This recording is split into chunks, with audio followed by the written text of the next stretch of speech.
We're now joined by our good friend Ginger Gold Schnitzer, Executive Director of the Guarini Institute for Government and Leadership at St. Peter's University, and also, as we speak, the Director of the Master in Public Administration program at St. Peter's. Good to see you, Ginger. Great to see you, Steve.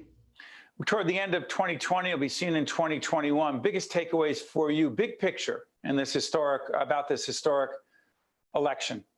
Gosh, Steve, we're making history for the wrong reasons. Like, we have just elected the first woman, the first African-American, the first person of South Asian descent to the second highest office in the land. And yet the most historically significant aspect of this election may be the fact that the incumbent president is refusing to concede, and that he's blocking the transition, and that he may break with the time-honored American tradition of a peaceful transition of power. So that's one takeaway from me. Another takeaway. Before you go any further, let's go to this. This will be, say it's seen in the second week of January 2021. Do you believe the president, as we speak, President Trump, it'll be President Biden after the 20th of January, that President Trump will say, you know what, all right, enough. I didn't win. I want to be helpful. Why are you making a face, Ginger? You don't think it's going to happen? No. I'm hopeful that that's going to happen, because you know what? That's what's happened for over 200 years. And yeah. I believe at the end of the day, Steve, that's what happens. I think it's what the people demand. I think it's what the people expect. But what about all those people, the 4 million people voted for Trump? Do you think the vast majority of them are saying, Joe Biden's not my president? I think that changes with leadership. That changes when you stop getting the echo chamber of messages that have been coming at them, 24 hours, this constant news cycle and drumbeat. That changes. And it also changes when you get other Republican leaders in Congress to stand up and say, no. In America, this is the way we do things, right? We transfer power. But sorry for interrupting. I took you away from your other big picture lessons of the election. Go ahead, Ginger. No, my other big picture is that voters hedged their bet in this election. They elected Joe Biden, but they didn't give, he broke the blue wall, but there was no blue wave, right? He didn't deliver them a Democratic Senate. Maybe it's yet to be seen. I know there's a recount that's going to, happen in Georgia. We'll look at those 2 Senate seats, but chances are probably not a Democratic Senate. And Republicans actually grew their numbers in the House. So that's my second takeaway. My question to you is, does this lead to more partisan paralysis? Or is this, there's an opportunity in this crisis, right, that maybe will usher in bipartisanship? Well, I'm going back to you. Gridlock. Assume that gridlock, Democratic president, Republican Senate, the House is Democrat. We'll see. Say gridlock is perceived by some, if not many, on the Republican and some Democrats, that's in their interest. Let's not help the other party. Republicans say, let's not help Joe Biden succeed. What would that mean for the country? That would mean more of what we've been seeing for quite a while, right? That would mean no change. I believe that when you have so many people coming out to vote on both sides, that there will be a change, that there will be that attitudes are going to have to evolve about this if we ever want to get something done, especially when we're living in the middle of a pandemic. We got, 240,000 Americans who are— As we speak. Right, and counting. Unfortunately, the number will be higher when this is seen. Can't we even agree on that, Ginger? Can't Democrats and Republicans, Trump supporters and those who supported Biden, can we just agree that this is the most horrific public health crisis we've seen in at least a century, and we need to come together? Can't we agree on that? With leadership, we can. But right now, there's a vacuum of that kind of leadership. Where's the silver lining? The silver lining is, I think that so it kind of goes into my third takeaway, right? We had historically high voter turnout. So people are paying attention. And when people are paying attention, we have a chance that maybe things will be different. I'm a little cynical. Let me be cynical for just a second, though. I often wonder if that high voter turnout is because of engagement and participation in a healthy democracy, or if it's because of extreme polarization and mistrust, right? Now, if it's from sort of engagement in the democracy, then there's the silver lining, right? We're going to have more people fighting the fight and getting engaged and paying attention and becoming familiar. And we know that the more people that are paying attention and talking, that usually means better outcomes.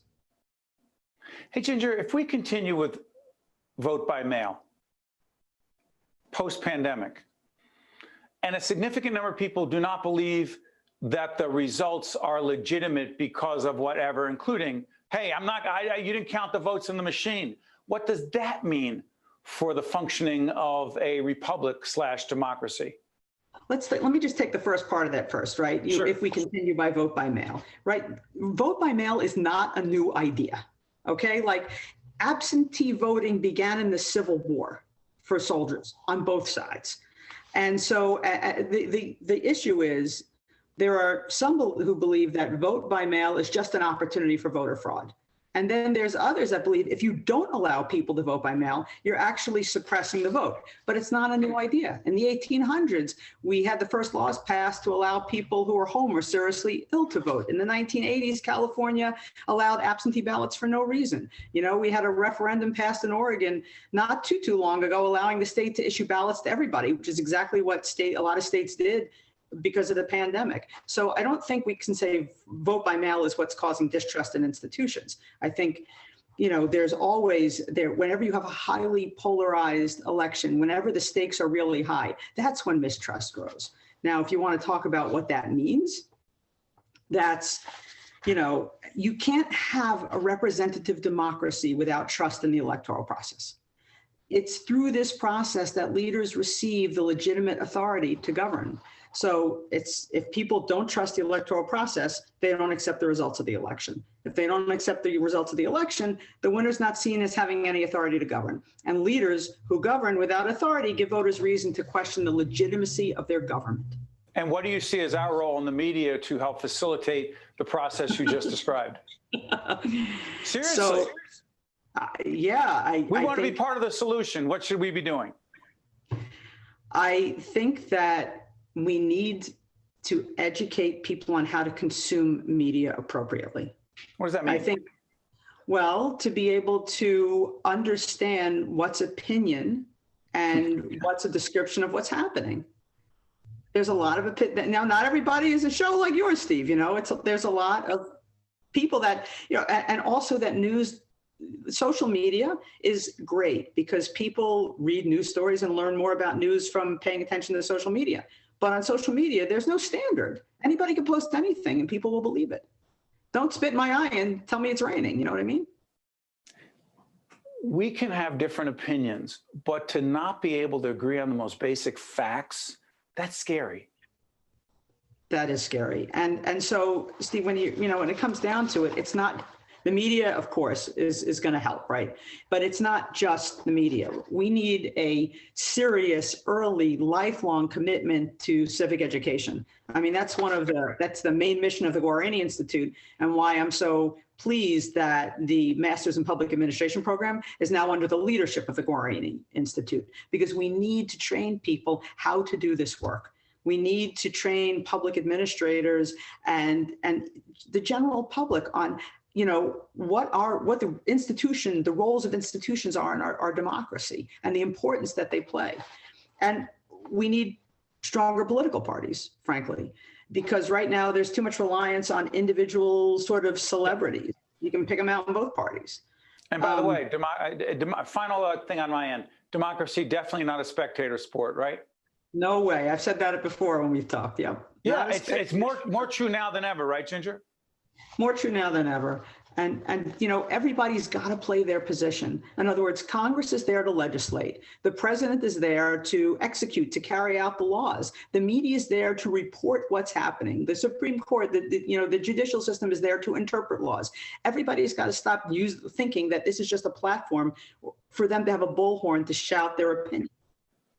Ginger, I want to thank you for joining us. To you and the family at St. Peter's University, you and Gene Kunaki and everyone there, we wish you all the best, and we'll look forward to talking to you soon. Thanks, Steve. Thanks for having me on. Have a great day. You got it. I'm Steve. That's Ginger. We'll be right back. State of Affairs with Steve Adubato is a production of the CAUCUS Educational Corporation. Funding has been provided by the Robert Wood Johnson Foundation, the Northward Center, MD Advantage Insurance Company, the Russell Berrie Foundation, Johnson & Johnson, Valley Bank, ADP, Fedway Associates, Inc., and by the Adler Aphasia Center. Promotional support provided by Jaffe Communications and by CIANJ and Commerce Magazine. Choosing a new family doctor can be confusing. Check with your health insurer to see which physicians near you participate with your plan. Find out which hospitals the doctor uses and who covers when the doctor is away. And remember to schedule an appointment with your new doctor in advance to fill out any paperwork without the added stress of being sick.